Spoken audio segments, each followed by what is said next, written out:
Barcelona era under Xavi is now well and truly underway. This season of football promises to be one of the most exciting ones because of all the transfers that have happened this summer. Almost all the world's biggest teams are now completely different. City now have a world-class striker in Haaland, something they've been missing since Sergio Aguero was fit. Liverpool's famed trident of Mane, Firmino and Salah has broken up. Arsenal have a new-look attack bursting with youth and hunger. And Tottenham have added another dimension to their attack with the signings of Kulusevski, Richarlison and Perisic to help Son and Harry Kane. Bayern now have a new-look attack with Mane leading from the front, with Müller, Gnabry, Musiala, Sane and Kingsley Coman being used as his supporting cast. It's the same story in Italy, where all the biggest Italian clubs have completely revamped their squads with big money signings. It's an exciting season to be sure. There have been plenty of signings all around Europe's top 5 leagues, and many teams are looking to prove a point. One of the teams looking to get back to the biggest stage are FC Barcelona, a club still reeling from the scandals that rocked Camp Nou 2 years ago, which culminated with the resignation of the president of the football club. Barca are now back with a new manager, Xavi at the helm, a new, or rather a familiar president in the form of Joan Laporta, a revitalized squad following a busy transfer window, and a new leader in a certain Robert Lewandowski. Hi guys and welcome to Football Talk, where we bring you the latest news and developments from around Europe's top 5 leagues. Today we're going to be looking at FC Barcelona and checking out how well Robert Lewandowski has been doing with his new teammates under a new system. If you like the content we're making, please do remember to like the video and hit that sweet red subscribe button to support this channel. Anyways, back to the video. Barcelona might have had a slow start against Rayo Vallecano on the opening day of the season, and many were quick to sharpen their knives and chastise Barcelona and Xavi for their performance. However, despite the 0-0 draw, there were plenty of positives to take from that game. First, certain things need to be put into context to best judge how Barcelona have been performing. Firstly, Piqué has been benched for more than 2 games when fit for the first time since 2017.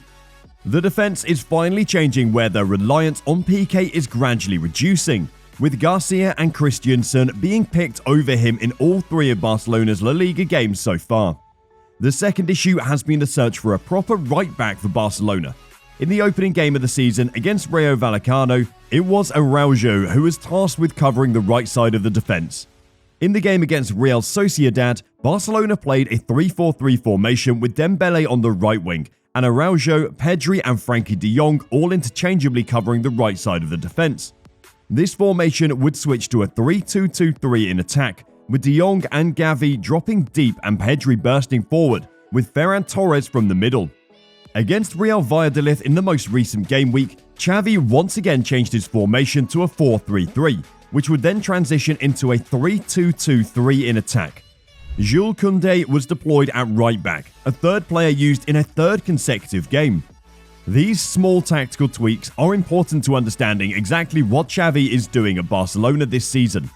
He's using 2 different systems that the Barcelona squad is adjusting to. The standard 4-3-3 is a system that they are used to, and the transition to a 3-4-3 is something that they're still getting adjusted to, but are gradually showing how they're increasingly getting comfortable with this. The 2 systems help Xavi dictate a certain brand of attacking football through his team that allows him to keep control of the ball, especially in the final third.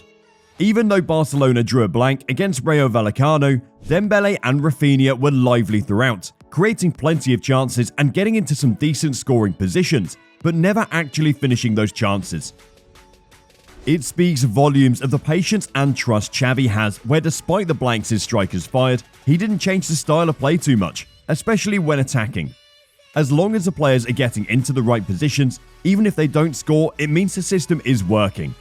But that's enough with the systems. Barcelona fans should be genuinely excited about the future. Lewandowski has scored a second consecutive brace in the game against Real Valladolid.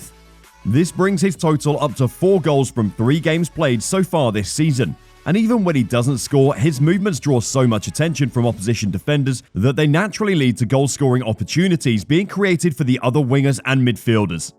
Along with Lewandowski's lethal movements, Ousmane Dembele has only gone from strength to strength, after signing his new contract and is improving with each game. His direct dribbling and pace have been a nightmare for defenses so far this season, and if he remains fit, he's quickly becoming one of the world's best wingers again, delivering on the early promise that Barcelona were willing to bet more than 100 million on. Rafinha has also settled in very quickly and is just as destructive, if not more than Dembele on the opposite flank. He's been running circles around opposition defenders with his immense ball control and dribbling ability. Similarly, Ansu Fati, who is still recovering from his long injury layover, is gradually regaining his fitness and proving to be the perfect impact sub who can change the direction of the game in an instant. We might truly be seeing the emergence of a genuine world-class superstar in the coming seasons, and Ansu Fati is a player to keep your eye on. The presence of Ferran Torres also on the bench allows Xavi to experiment a lot more with his system and gets him an option off the bench or as a starter. Torres is a master of being in the right spaces at the right time, with his constant movement and runs in behind very difficult to track. Furthermore, Xavi and Pedri have demonstrated in 3 consecutive games that they're capable of playing in the midfield together. Previously, it was always a choice between either of the two, since they're still very young and prone to nerves, but so far they've been exceptional in midfield and can only be expected to improve dramatically in the coming seasons. Sergio Busquets is showing that even at his age, he's still just as useful to Barcelona's style of play as he was back when Xavi was his teammate and not his boss. But the substitute appearances of Franck Kessié should be exciting for Barcelona fans, as his immense physical presence and spatial awareness could be crucial in games going forward. Against Bayern especially, a team known for their dominant physical presence and the intensity of their press, Kessié's presence in midfield could go a long way towards calming nerves and helping Barca not get bullied by Bayern. In defense, the emergence of Eric Garcia with his extraordinary passing range and ability to dribble past the striker to open space is proving very useful to the way Xavi's Barcelona attacks. Christensen is also proving to be a valuable addition so far, with his defending not exactly setting the world alight, but he has looked very composed. Araujo is the real star of the defense. However, he is so fast that he can run in behind and clear any ball that's lobbed over Barcelona's defense. Additionally, he is strong and determined, with impeccable aerial ability. He's difficult to dribble past because of his speed, difficult to shake off because of his strength, and near impossible to beat in the air because of his jumping. We could soon be hearing his name a lot more as the Champions League progresses and the World Cup starts. Right now, he's still somehow going under the radar despite being the best defender at one of the world's biggest clubs. Lastly, the emergence of Balde at left back is also getting Barca fans quietly excited. He is slowly being integrated into the team and has started over Jordi Alba in the most recent 2 games for Barcelona. His acceleration, speed and balance are giving flashbacks to Jordi Alba when he first burst onto the scene. He is very strong physically and can dribble past opponents with ease. His performances in the pre-season and his 2 most recent showings in a Barca shirt could offer a glimpse into the future of the kind of player he could be every week. Now, the stage is set for Xavi's Barcelona to truly show what they're capable of this year by the 13th of September when they face Bayern away at the Allianz Arena. Leave your predictions for Barcelona's season below. Do you think they'll win the La Liga this year or make it to the Champions League semi-finals? Or will this be another year of disappointment?